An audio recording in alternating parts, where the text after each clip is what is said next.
Hey, what's going on? Last time we showed you how to make perfectly cubic blocks and lots of them. We're going to put some finishing touches on them that really bring them to a whole new level.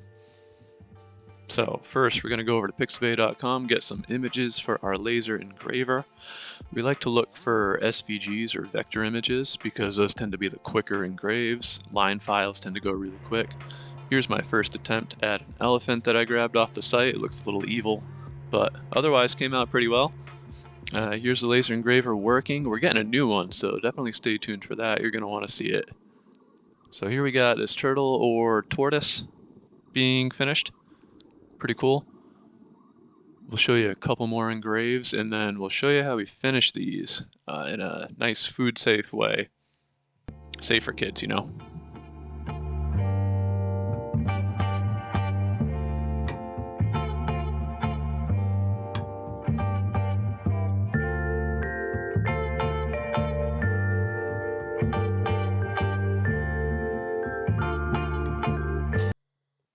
Gonna hit these with a food grade mineral oil, same stuff we use for cutting boards. Should be nice and safe for kids that are likely to put these in their mouths.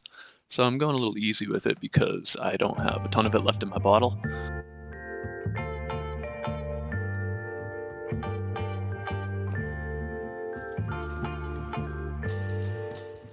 Here we go, all the different images all lined up. This is a quick way to finish one side of them at least. Going individually can take a little bit of time. If you had more oil, you could go ahead and make a little dip and just, like put it in a bowl or something and dip these in. That'd go real quick, but you're going to use a lot more.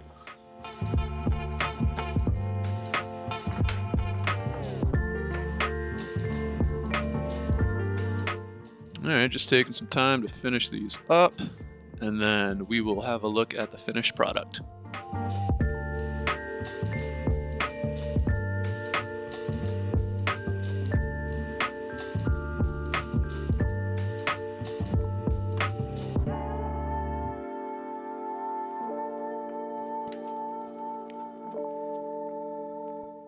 Alright, I really like the images I chose. Pine is kind of difficult to engrave, at least with my machine. Something like cherry would work a lot better. But all in all, we gave these enough power for them to be bold and come out pretty nicely. So thanks for sticking around and watching. If you thought this was cool, do us a solid, go ahead and hit that like button. And if you want to see more stuff like this in the future, feel free to subscribe. Cool, till next time, peace.